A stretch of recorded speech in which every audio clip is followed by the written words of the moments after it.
Who could forget the British GT race at Oulton Park in 2002? After starting off in tricky conditions, the weather took a turn, and a sudden downpour sent cars off in all directions across the circuit. Can we survive the same conditions? Well, here we are again at Oulton Park in changeable conditions for the 2002 edition of the British GT Championship, which turned out to be quite the race, and certainly one that has been remembered since then in 2002.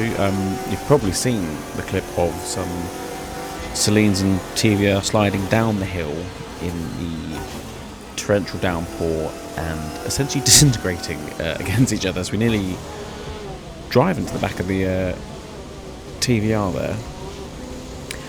So hopefully we won't be recreating that, as we are in one of the Saleens, so we'll see how it goes.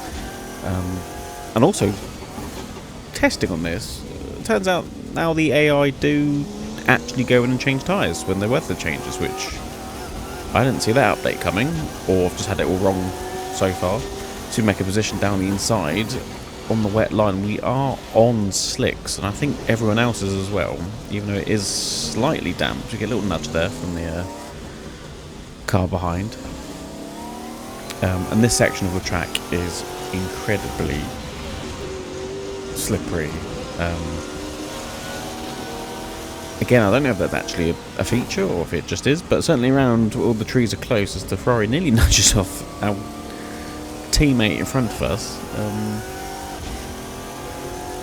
Yeah, because of the conditions, it's quite a mixed bag of certainly slow cars, as the TVR just pile drives into the back of the Saleen, but I guess that's a place for us, so we'll take that. But no, I absolutely love the British GT in the late 90s, early noughties. It was such an eclectic mix of race cars. I mean, it was you know, you had your grown up stuff with your McLaren F1s and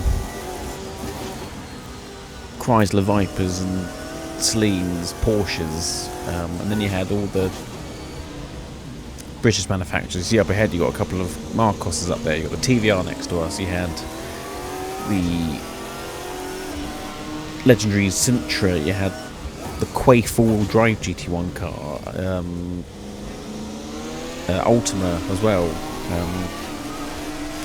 I say it just sort of really was a magnet for really unique racing cars. Some of them only ever really raced in British GT in sort of, I say, the late 90s, early noughties, and that was it. Never really seen them again. So that's, whoa, gets a bit squirrely over the top there.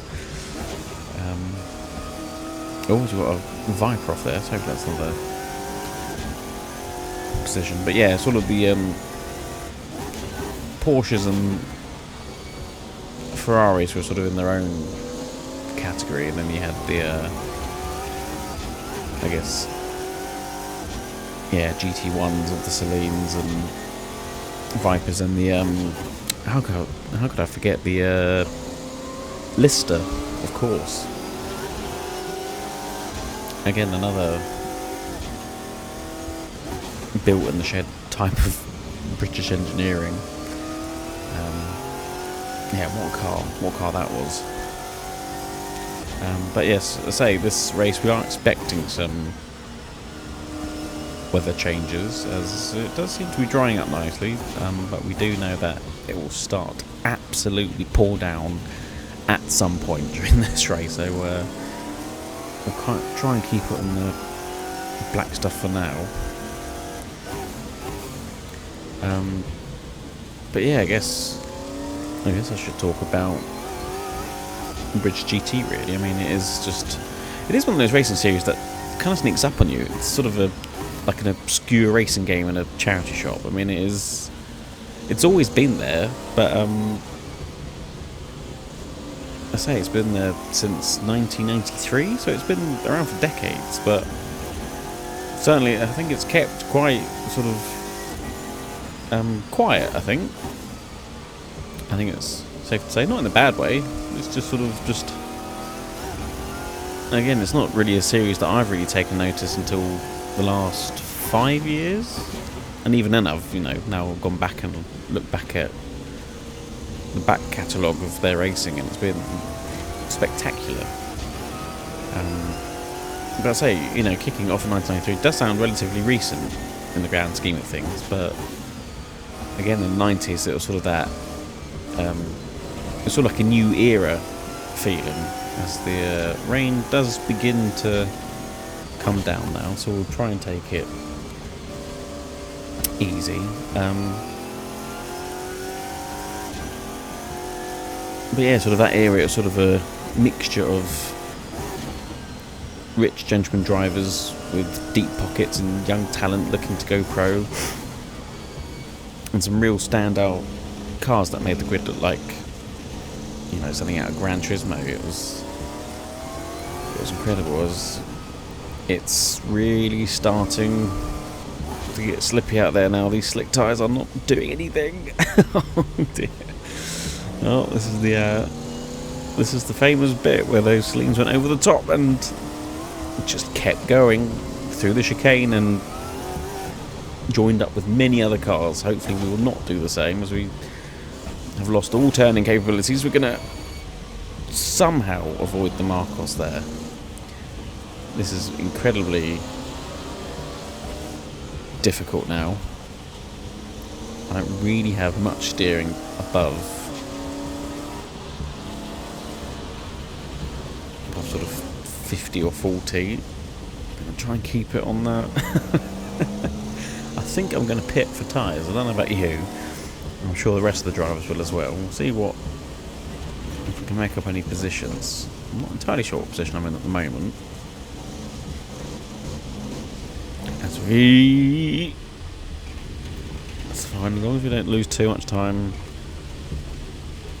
dancing around. I think we'll just play it safe and just try and get to the pits. We just have no steering whatsoever. I think it's grippier in the grass than it is on the track. Oh, we've got a Porsche off there. We've got that Ferrari as well overtaking us. Not technically in our class, but there's all for position. Final corner. Here we go. Nice and gently. Wow, look at the sheen on the road. Yeah, that's what it was like in 2002. It just came down suddenly, just a mini flash flood, and I think they red flagged it after all the carnage, and then it did get going again afterwards. Right, we've made it in now. If you don't muck up our pit stop, as we trying to put my foot down, but I think we'll roll it in, and there we go. Probably one of the slower stops, but yes, what I was talking about, the early 90s. Yeah, so even in those early years you had big names like Porsche, Ferrari and Jaguar, but they certainly weren't your lightweight cars. They're just sort of your proper road going machines to start with, and off they went. And I say, it ended up being sort of the most diverse grids that I can really remember. Unless you're sort of looking at the American Le Mans series again, but it's the same era. As we just missed that Porsche, whether they're still on slicks or not. That was very close. Alright, let's see how much grip these wet tyres actually give us.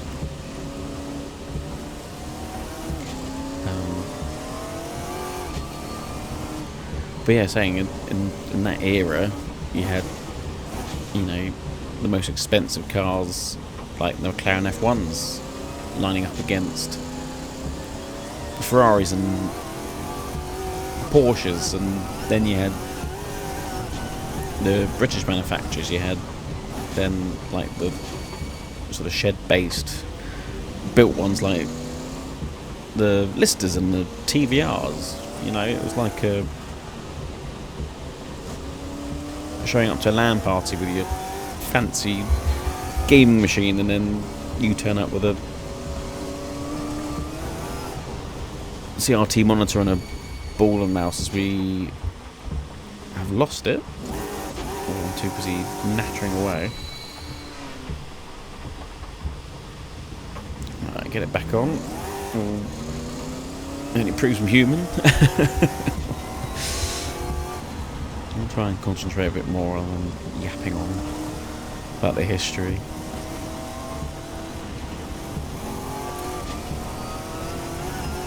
But I say they all had a shot of glory, really, regardless if you're a proper manufacturer or built in the back of a shed type team, because it was all about reliability, and back in the early noughties no one really had that, so it was all to play for.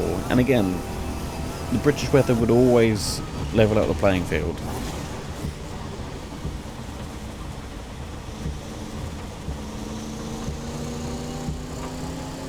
But say you fast forward to the late 90s, and so that's when things really started to heat up. So my wipers have decided to stop working for a second there. Okay.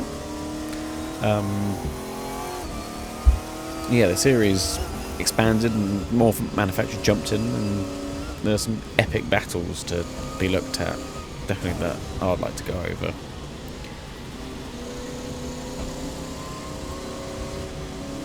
And then it'd be sort of one of those series where you'd catch some major talent before they hit the big time.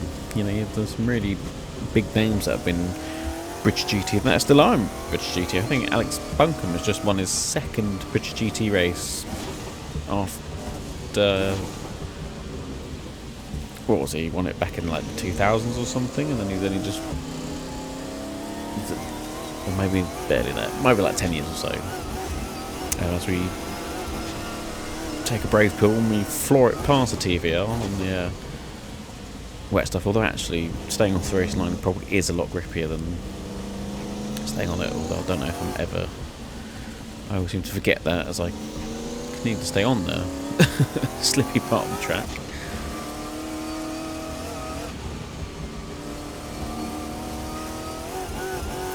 But yeah, sort of the, as the Porsche comes back on, and we're just gonna, okay, I think we nearly hit that one before, didn't we? Is that the third time now?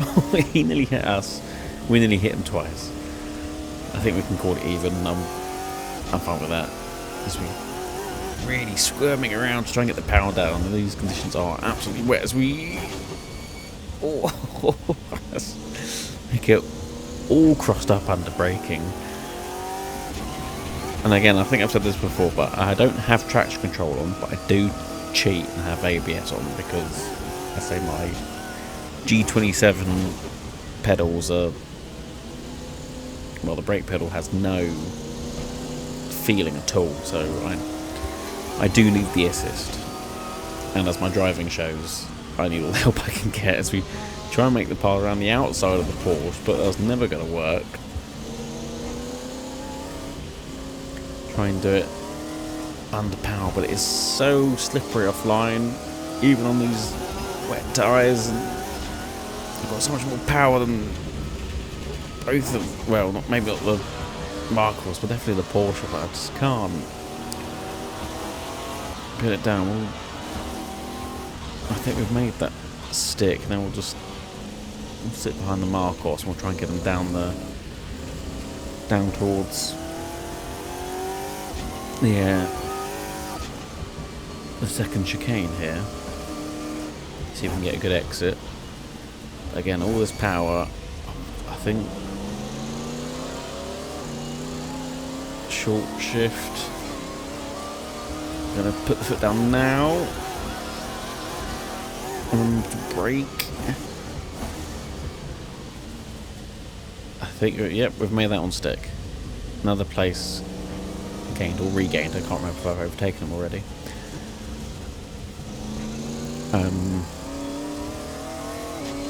But yes, sort of the early 2000s was sort of a proving ground for Oh, we've got a couple of cars off there. Proving ground for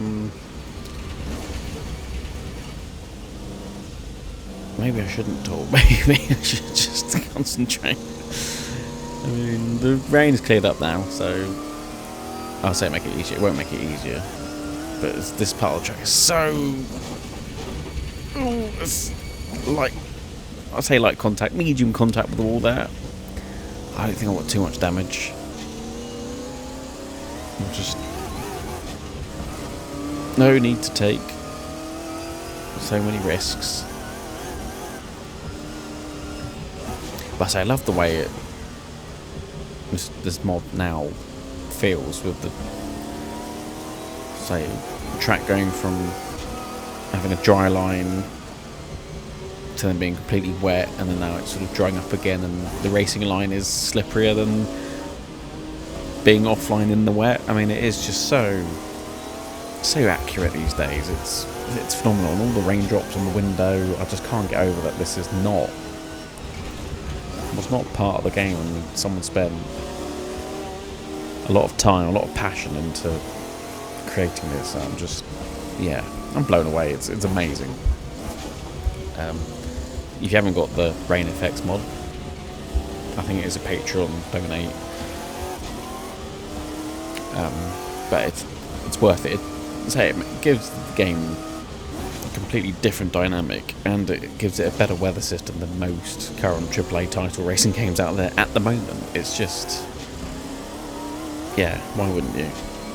I think it's like you can do like £1 or something, or to donate a month.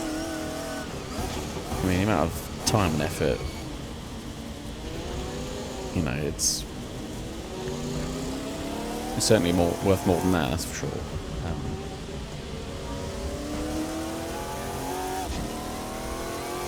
Where was I? In the oh sweet. Yeah, I don't think I can take that flat out, man. I just need to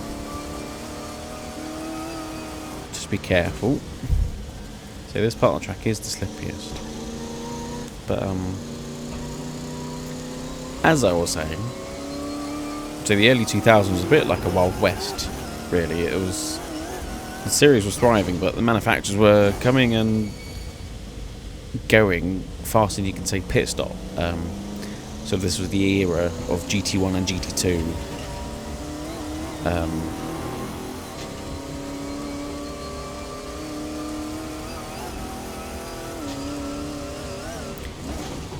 As we get it all crossed up again.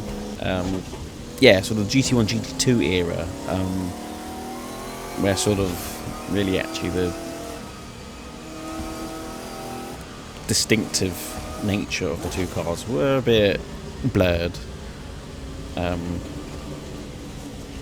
As we make a silly mistake, we just missed the Armco. Don't ride the curbs. That's, I thought that was a very obvious thing, but I distract myself with all this knowledge. Trying to read and drive at the same time. Always just get back into it. Once I'm in the rhythm, it's fine. I can glance over, but I've got the sun rays coming out now, so hopefully the track will start to dry. Like I said in the real race, I think after they let the track dry out quite a lot, and it was sort of similar conditions to what it was at the start of the race. But I don't really have a means to dry the track quicker.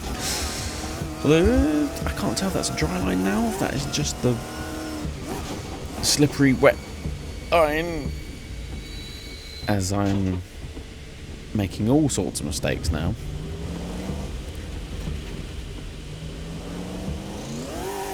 Again, I'm not really sure what position I'm even in. This is such a mixed up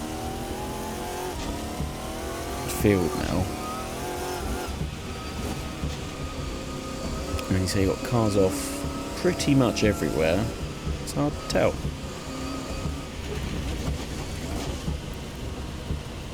But as I was saying, yes, GT1, GT2 era. That's when things really started to heat up. But like most things that burn too brightly, sort of GT1 fizzled out by sort of 2010.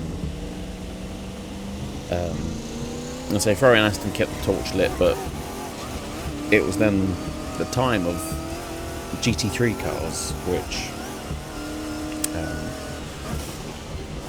obviously is the remaining and dominant platform around the globe today. It was certainly a lot cheaper than GT1 or GT2 cars at the time, and in turn were more reliable because they weren't turned up to 900 odd horsepower, as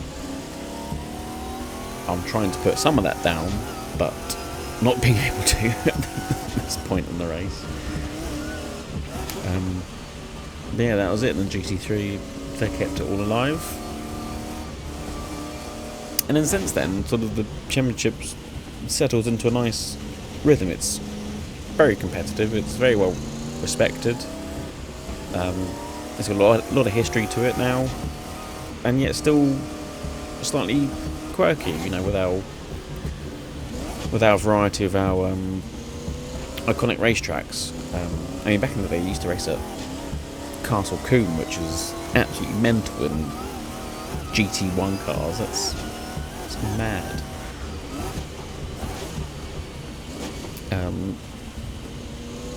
But yeah, I'd say the best part is that it's still going strong with a diverse grid, which I was going to say that is full of professional teams and gentlemen drivers that are all of very high caliber. I, however, do not fall into that category, as I keep making silly mistakes in these very, very wet conditions now.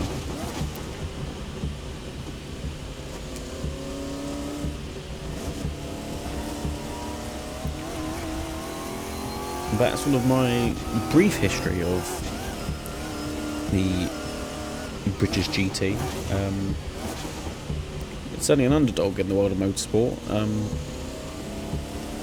But I think they put the races up on YouTube, so definitely worth a watch, especially the early noughties, late 90s. You want to see some GT1 cars and some one-off British shed-built cars, which are always the best. Especially the Quaif. I think the Quaif might be my favourite, or the Sintra, actually. Sort of like a Maserati, is it MC12? Look-alike, or before, a couple of years before that came out, I think.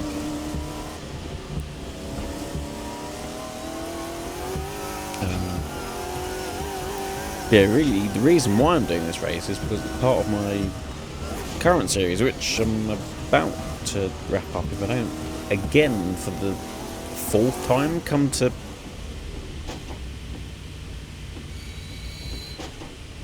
together with this Porsche. I think I should get at least 10 out of 10 for that 360.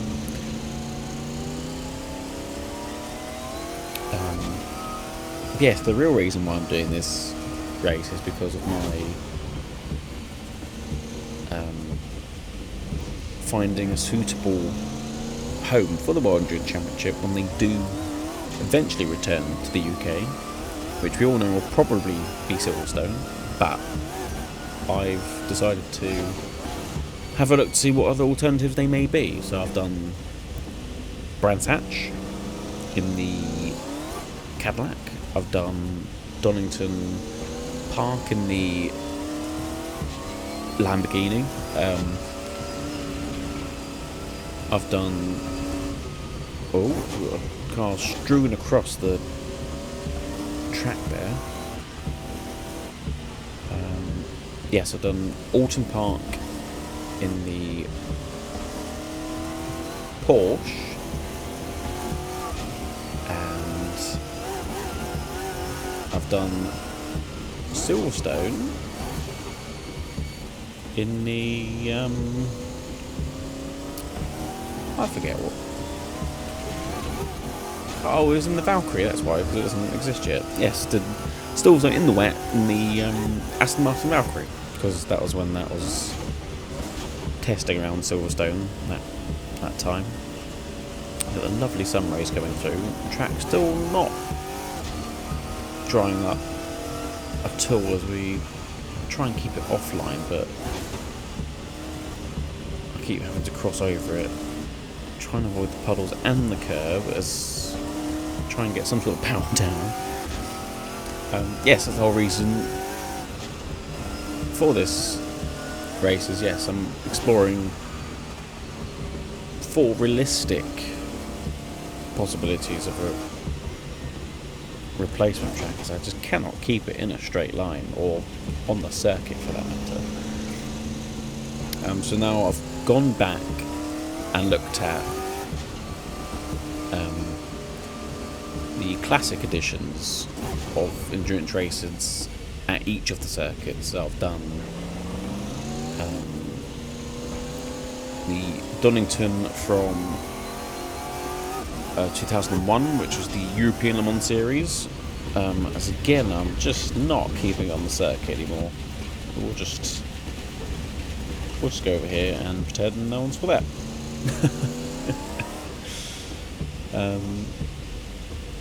Yeah, definitely need more practice with talking and driving, because it's just, I haven't quite got a big enough brain for it. I don't know how the other YouTubers do it.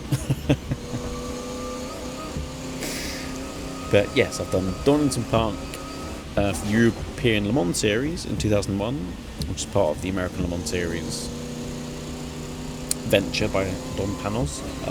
Silverstone was also part of the American Le Mans series for the year 2000 in a BMW V12 LMR. Obviously now doing Oulton Park in 2002, so keeping it all around the early noughties, and then Brands Hatch will be next week's video, which will be 1988, which was the last 1,000-kilometre race that Brands Hatch hosted. So I hope you join me for that one. Thank you very much for watching. I certainly enjoyed that race. If you did, please feel free to give a like or comment, see what other races you'd like to see. Thank you very much for watching. I'll catch you next time.